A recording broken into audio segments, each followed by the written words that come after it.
Hello and welcome to Zach's Traders Cafe. Today I'm joined by Michael Rosen, who is Senior Advisor, Global Business Development and Strategy, I suppose head honcho at GenIP. Thank you, Zach, and good morning to you as well. Right, so I'm obviously going to be doing lots of stuff at GenIP over the next months and years, but maybe you can explain to people what GenIP does, because not everybody, I think, knows at this stage. Sure. So GenIP has two artificial intelligence platforms that are critical for the research world. And the research world includes everything from research universities to government research institutions to corporations to startups. Allows all of these organizations to quickly evaluate and assess new inventions, new technologies, either before they patent or as soon as they patent it, to essentially identify three key elements. One, what is the global market for the product or technologies that would emerge from these patents? Two, what is the competitive landscape of other technologies that might compete against this technology, and how are they in terms of development versus the technology being evaluated?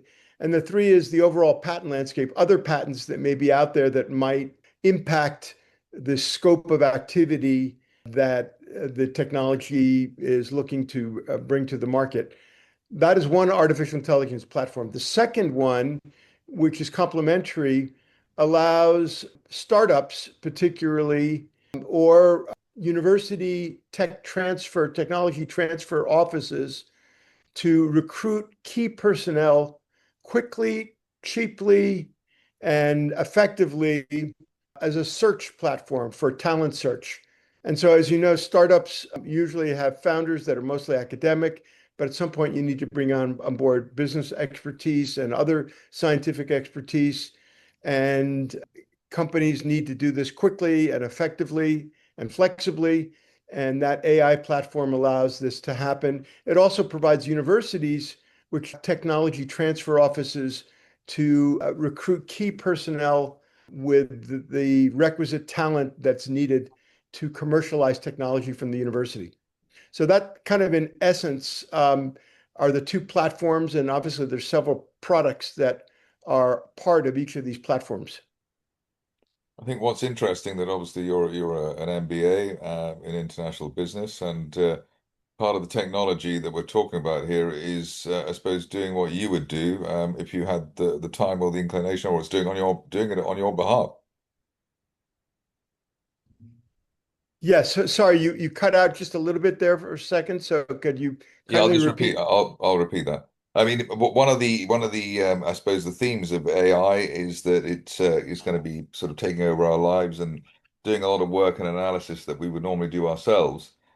Presumably, as somebody who has an MBA themselves, this technology, the AI that GenIP has, and that what it'll be doing is doing what you would do via computer software.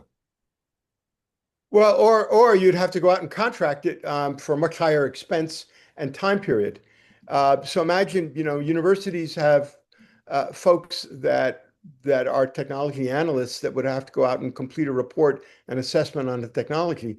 And that could take weeks and months. And so imagine if you can get a very comprehensive 40 to 60 page report done in about a week's time for a very cost efficient price. It used to be that outside companies would charge $40,000 to $50,000 for these reports.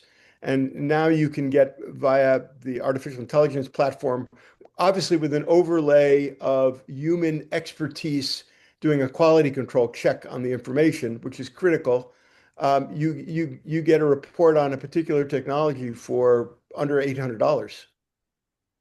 So the sizzle here is that the work, well, the two one is obviously the cost. The second is that you get a top flight analysis, but it has the oversight of the human eyes and brain, and so therefore it really is the cost and the speed of this So the quality of what is produced is something that would be done by a human, or maybe better than a human, but the oversight is the sort of the check and the balance there in terms of the offering.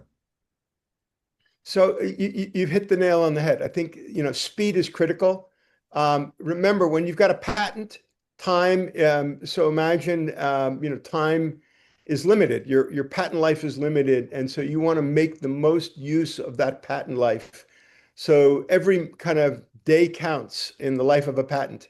And, when you have a patent, and a technology that's being developed off that patent, you've got kind of two key periods. One is the time it takes to develop the technology, meaning that the product is not yet on the market. And if it's a drug, for instance, that could take 12 to 14 years out of a 20-year patent. So you've only got literally commercial life of maybe 6 to 7 years left. And so you want to quickly be able to identify who are your competitors, who are your potential partners, licensing partners for your technology, and what are the obstacles for development?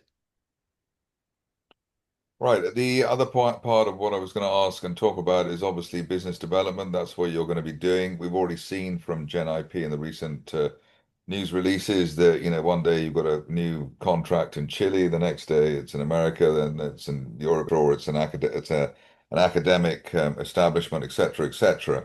In terms of your strategy in developing new markets, what is going to be your main way of doing that? What's the main catalyst? Is it marketing? Is it face to face? How will you do that? So it's both. So I'll give you one example. I'm going to start with the US market first.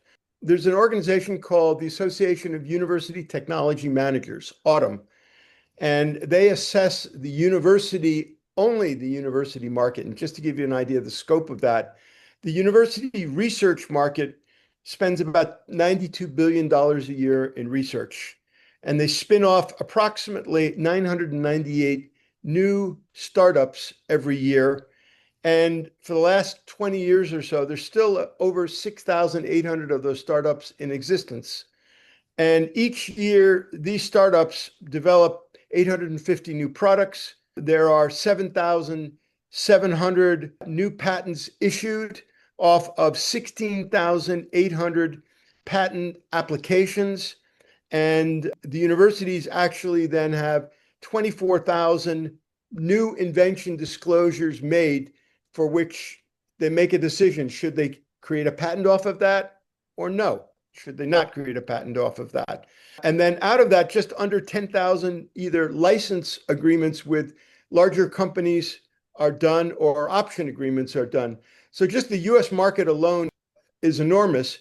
But this whole technology commercialization from universities is not just a US phenomenon. It's very active in Europe, it's active in Asia, it's active now in not all over Latin America, but particularly markets like Brazil, Mexico, Chile.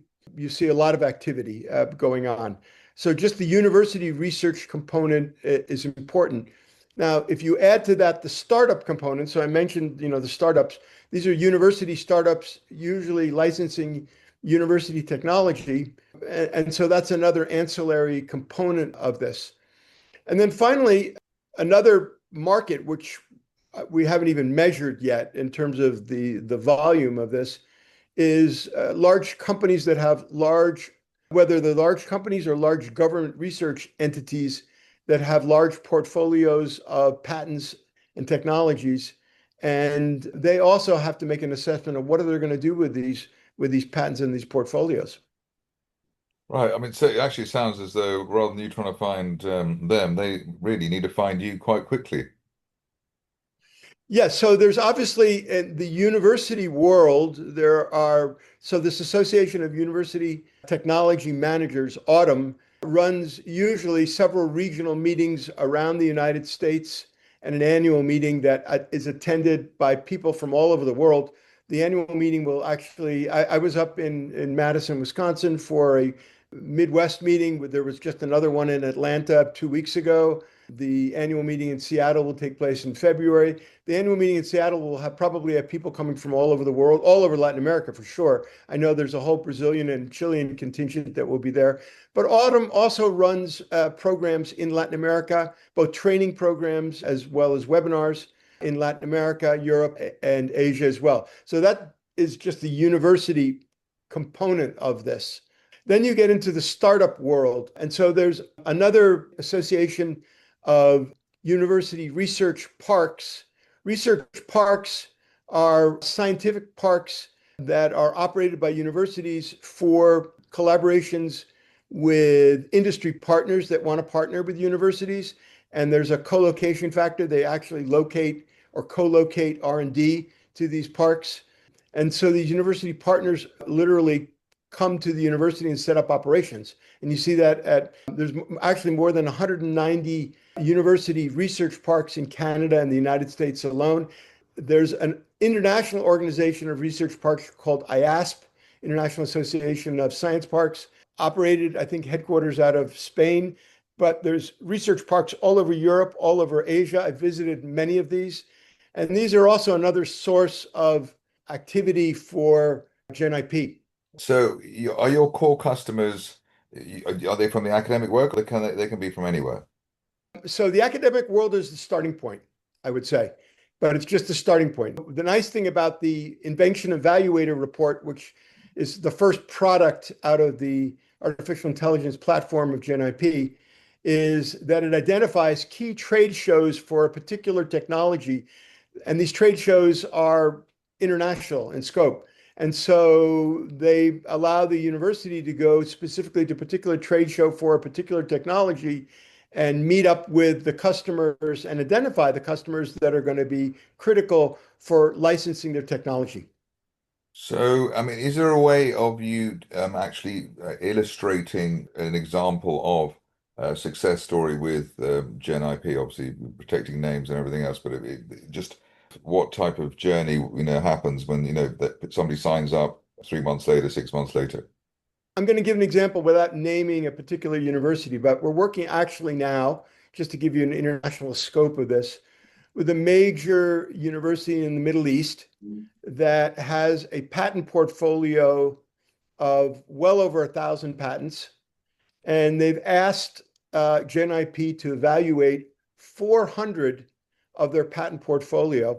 So the first step as part of this iterative process is 400 invention evaluator reports for each of these technologies. The second aspect of what we're doing with them is doing a rank ordering of these reports. So these reports basically will identify via a series of criterion the global scope of the technology, as well as the level of innovation of a technology. So we're then able to rank order the technologies into kind of 4 quadrants.